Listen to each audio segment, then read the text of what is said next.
Imagine a conversation that could change the course of your health. One that every man over 60 urgently needs to have, but that almost never happens in a doctor's office. It's not about complex surgeries or expensive pills. It's about 3 simple, daily habits that could protect your prostate for years to come.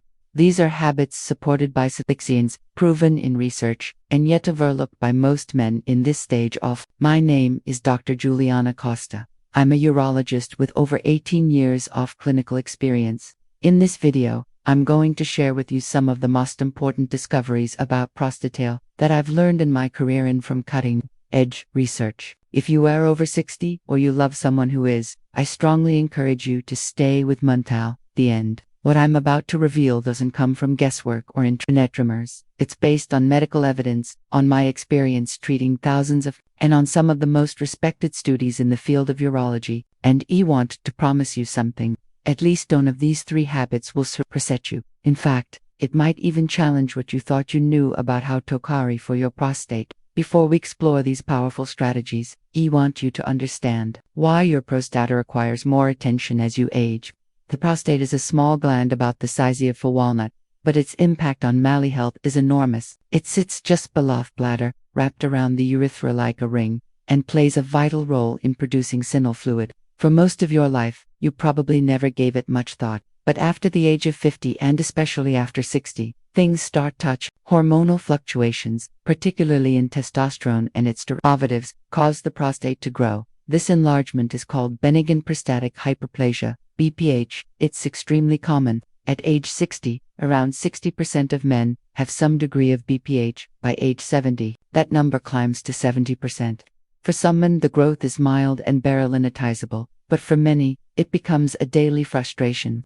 You know these symptoms: struggling to start urination, a weak urine stream that takes forever, that annoying sensation that your bladder never fully empties, and perhaps the most exhausting of all, those nightly trips to the bathroom that interrupt your sleep and leave you the next day. Now, here's the part that might shock you.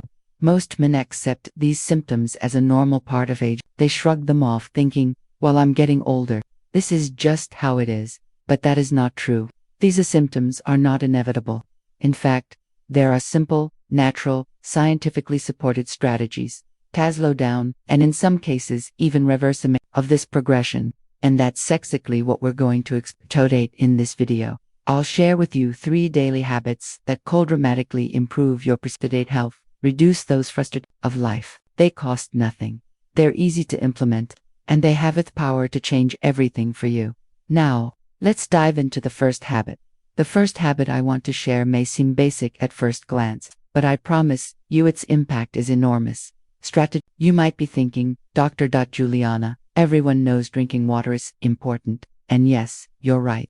But let me tell you something. Very few men actually know how to hydrate in a way that truly protects the prostate. It's not just about drinking water. It's about how you drink it, when you drink it, and why timing matters so much more than you realize. Let's start with a simple but alarming fact. Chronic dehydration is extremely common in older adults. Many men in their 60s and beyond and feel as thirsty as they used to, so they simply don't drink enough water, and when they do drink, it's often at wrong times.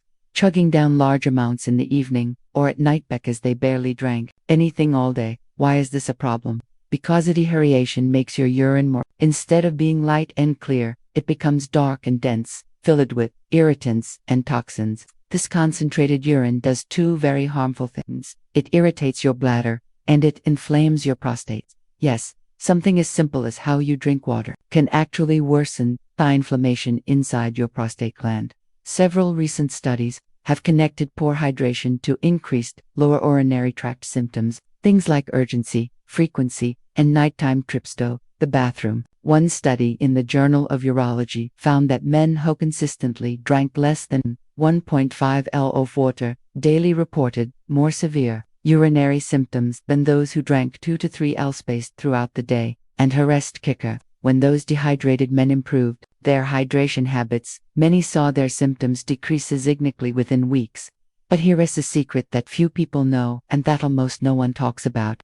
It's not only about how much water you drink, but also about when you drink it. If you want to protect your prostate and sleep better, you need to drink smarter. The best pattern is this. Drink the majority of your fluids during the morning and afternoon. Get at least 70% of your daily water intake before 6 p.m. Why? Because drinking too much water in the evening forces your bladder to work overtime at night, waking you up multiple times. And if you're like Menomon with an enlarged prostate, your bladder doesn't empty completely with each trip to the bathroom. So you're left with that frustrating never-ending cycle. By front-loading your hydration earlier in the day and tapering off toward the evening, you can keep your booty and prostate well hydrated without sacrificing your sleep. Research shows that men who adopt this pattern experience up to a 40% reduction in nighttime urinary symptoms. Think about thought, almost cutting your night trips in half with one sip. So, how do you actually do this? Start your day with a full glass of water as soon as you wake up. Drink consistently throughout the morning and after lunch. If you want herbal teas or other fluids, have them before dinner.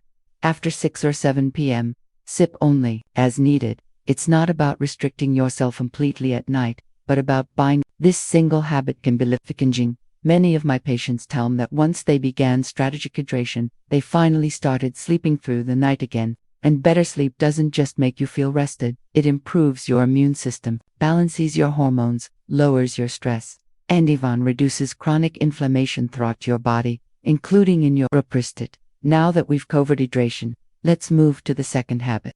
This one is just as simple, but equally powerful, and it involves. The second habit I want to share with you is equally simple, but incredibly powerful: walking after meals. Now you might be wondering, how can such a small thing like a short walk really make a difference for my prostate? The answer lies in how our body respond to movement after eating and how that response can protect your prostate for years to come. Let me start with a story. One of my patients, Mr. Det Antonio, 68 years old, came to me complaining of worsening urinary symptoms. He was waking up 5 to 6 times a night to urinate, felt like he'd never fully empty his bladder. Onda's stream was weaker than ever. After reviewing his medical history and making a few adjustments to his hydration, he suggested something else: take a 15-minute walk after lunch and dinner every single day. Just 2 weeks later, he came back with a big smile. Dr. Juliana, I don't know what magic you did, but I'm already waking up half-asthmatic at night. This is not magic. It's science. Walking after meals is one of the most underestimated habits for men's health, and its benefits for the prostate are profound. When you walk after eating, you're not just burning calories, you're improving blood circulation to your pelvic region, which means more oxygen and nutrients are delivered to your prostate. This improved blood flow helps the gland function better and can reduce inflammation. Chronic inflammation is one of the main triggers of benign prostatic hyperplasia, even plays a role in the development of more serious conditions. By simply walking after meals, you are combating this inflammation directly. But the benefits don't stop there.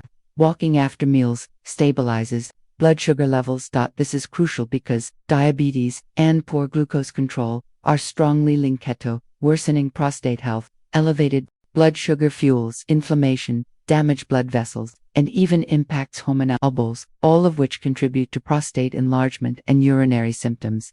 In fact, research published in the Diabetes and Metabolic Syndrome Journal found that men with poorly managed blood sugar were significantly more likely to develop severe urinary problems and faster prostate growth. Now, here's something even more interesting. Walking after eating has been shown to work like a natural anti-inflammatory for the entire body. A study in the Journal of Inflammation Research demonstrated that low-intensity post-meal walks lowered inflammatory marks in older adults. This is critical because chronic inflammation doesn't just affect your prostate. It affects your heart, your joints, and even your brain. So, when you take that short stroll, you're protecting your BAFTA. You might be thinking, Doctor, I'm not very active. How far do I need to walk? And here's the good news. You don't need to overdo it. Just 10 to 15 minutes at a comfortable pace after lunch and dinner is enough. You don't need to sweat or push yourself. You just need to move. Another important aspect, walking after dinner improves your digestion and reduces the risk of late-night reflux and bloating, which indirectly helps you sleep better. And as we've already discussed, better sleep equals lower stress and less inflammation. A double win for your. This is one of those habits that gives you a huge return for very little effort. It costs nothing, you can do it anywhere, and research shows that older men who incorporate post-meal walking into their routine have a 35% lower risk of developing severe prostate. I often tell my patients, if you can walk to protect your heart, why not walk to protect your prostate? It's a simple habit, but one that can change everything.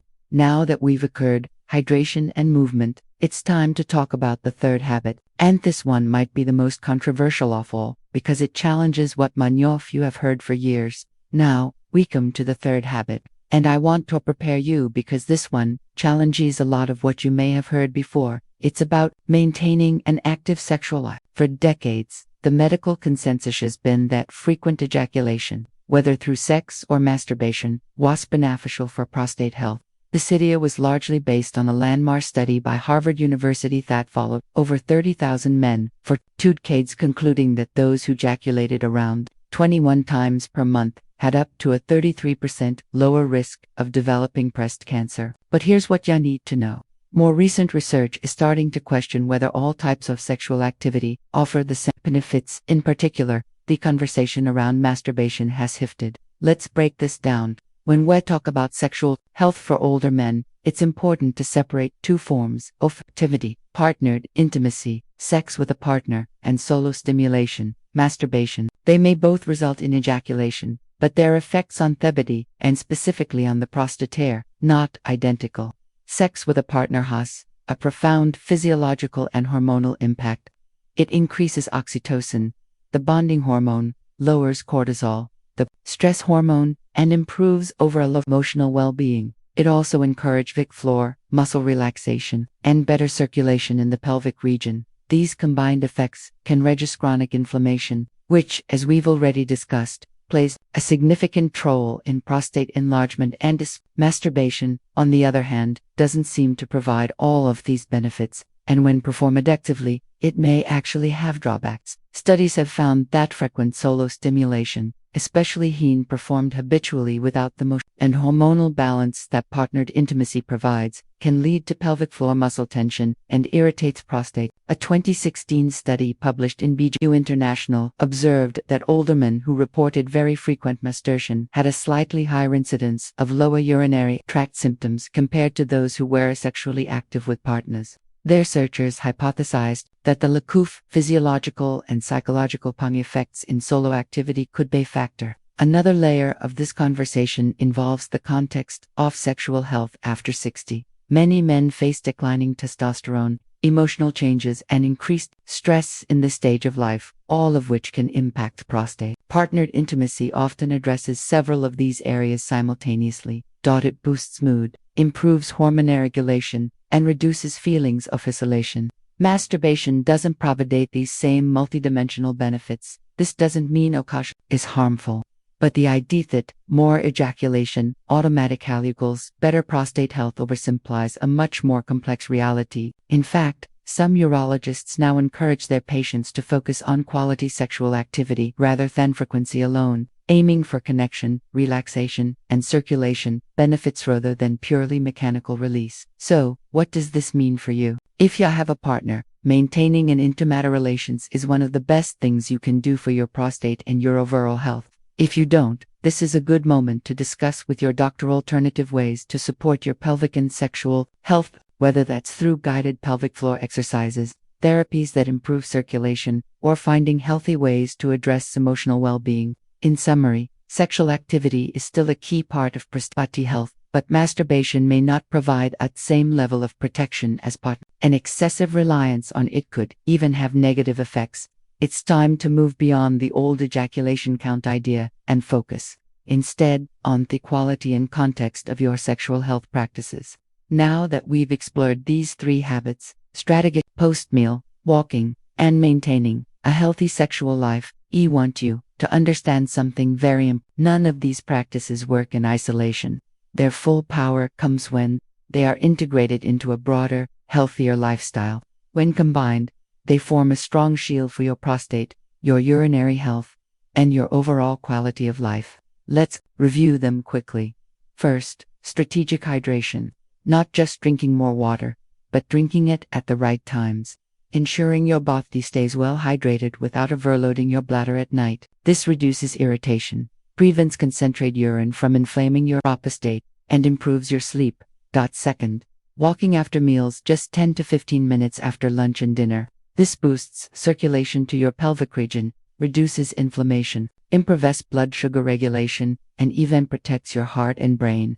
And third, maintaining a healthy sex, choosing quality over quantity, prioritizing partnered intimacy and possible, and understanding that masturbation alone may not offer some protective benefits, especially when performed excessively. But there's more. For these habits to truly make a difference, they need to be part of a complete prostate health plan. That means eating a diet rich in antioxidants like lycopene, found in tomatoes, cruciferous vegetables, and healthy fats. It means keeping your weight under control, because abdominal fat drives hormonal imbalances that worsen prostate growth. It means managing blood pressure, diabetes, and cholesterol base. These metabolic factors are deeply linked to prostate disease progression.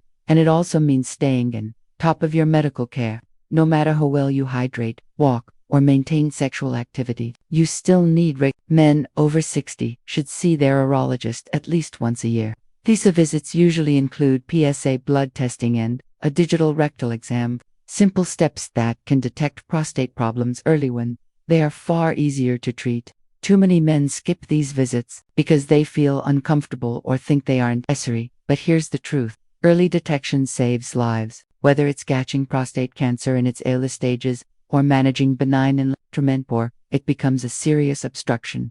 Proactive care makes all the difference. And if you're thinking, Dr. Juliana, I'm too old to start changing now, I want you to hear me clearly. It's never too late. I've seen men in their 70s and 80s adopt these habits and experience major improvements. Less night urination, better bladder control, a stronger urinary stream, even more energy and vitality. These are not just theories. They're the real-life results I see every day in my patients. So, here's what I want you to do. Start with own habits. Maybe tomorrow morning, you set a goal to drink most of your water before 6 p.m., or after dinner tonight, you take a short 15-minute walk instead of sitting on the couch, or you schedule that long overdue appointment with your urologist. It doesn't have to be everything all at once.